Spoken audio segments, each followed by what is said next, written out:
hypothèse du Congo. Quelle histoire, quelle histoire. Déplacer les populations palestiniennes, déporter les populations palestiniennes. Difficile de donner des ordres de grandeur. On parle de quoi? De milliers, de dizaines de milliers, de centaines de milliers dans d'autres pays pour pouvoir recoloniser Gaza. Cette hypothèse-là, je le disais, on l'évoquait dès avant-hier, il y a 2 jours. Mais à l'époque, c'était Smotrich et Ben-Gvir, c'est-à-dire 2 ministres considérés vraiment comme l'extrême droite ultranationaliste et vraiment particulière. Et on se disait, ils vont être amenés à la raison, c'est marginal. Eh bien, depuis 2 autres ministres du Likoud défendent cette même position publiquement. Et voilà que des conversations rapportées au sein du cabinet indiquent que Benyamin Netanyahou lui-même travaille à cette hypothèse et que, effectivement, le Congo a été contacté, qu'il y a des discussions pour voir dans quelles conditions il pourrait accepter une partie de ces populations. Voyons d'abord les faits, parce que ça paraît inimaginable quand on le dit comme ça, mais c'est bien la réalité. Et puis, on en discutera. Voici les indispensables avec Quentin Bérichel. Bonsoir Quentin. Bonsoir David, bonsoir à tous. Alors, d'abord, qui sont ces 2 autres ministres du gouvernement qui qui reprennent à leur compte ce scénario? Eh bien, il y a d'abord Gila Gamliel. Regardez, c'est la ministre israélienne du renseignement ici à gauche. C'est une fidèle de Benyamin Netanyahou. Et il y a également Miri Regev, à droite, ministre israélienne des Transports, elle aussi une proche du Premier ministre israélien. Précision importante, elles ne sont pas membres de partis considérés comme extrémistes ou ultranationalistes, mais elles appartiennent bien au Likoud, le principal parti de la droite israélienne. Et leurs dernières déclarations sont explicites.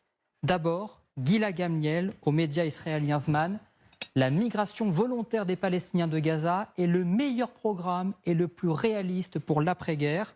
Miri Regev, de son côté, affirme que, je cite, « La bande de Gaza fait partie de la terre d'Israël sur laquelle nous avons des droits, y compris celui de nous y installer. » Et il y aurait donc déjà des discussions avec certains pays pour qu'ils accueillent des Palestiniens, en particulier le Congo.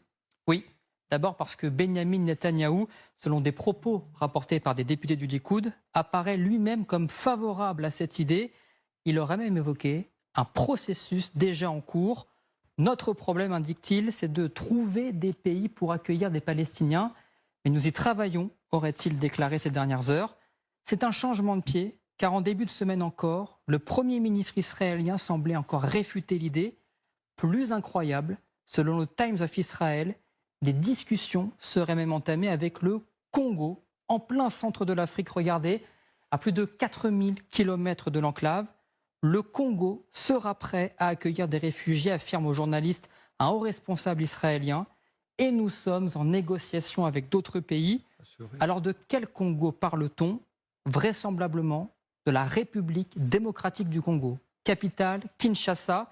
Depuis plusieurs mois, les relations diplomatiques avec Israël se sont intensifiées. Le président congolais a même symboliquement déplacé son ambassade en Israël de Tel Aviv à Jérusalem, comme l'avait fait avant lui Donald Trump. Et selon toute vraisemblance, cet accord avec Kinshasa contient une rétribution financière d'Israël. Alors quels sont les autres pays évoqués? Eh bien, il y en a un autre, dans un registre différent. C'est l'Arabie Saoudite. Le pays est en plein essor dans le secteur du bâtiment et il manque actuellement de main-d'œuvre. Voilà, donc ce serait là des Palestiniens pour aller travailler dans le bâtiment saoudien. Alors on se dit évidemment, mais et les États-Unis? Comment les États-Unis peuvent-ils une seconde laisser faire? Ils semblent pris de court. Oui, jusqu'à présent, Washington semblait penser que seuls 2 ministres d'extrême droite, Ben-Gvir et Smotrich, défendaient cette idée en Israël. Ainsi, avant-hier, le département d'État américain affichait un non catégorique, voire même sa colère devant cette hypothèse. Écoutiez Matthew Miller, le porte-parole du département d'État américain.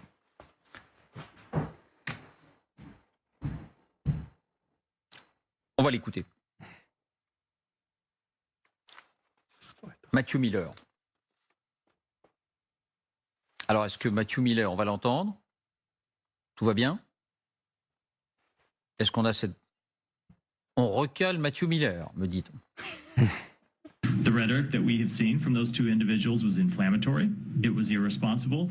The Secretary has made very clear on a number of occasions that there must be no forced resettlement of Palestinians from Gaza, that Gaza is Palestinian land and should remain so. Mais depuis cette déclaration de Matthew Miller, il est apparu qu'au cœur même du pouvoir israélien, on défendait cette idée de vider l'enclave de Gaza. C'est pour cela que ni Riyad, ni Kinshasa n'ont pour le moment réagi. On imagine que le téléphone chauffe depuis quelques heures entre Washington et Tel Aviv. Restez avec nous, Quentin, parce qu'on aura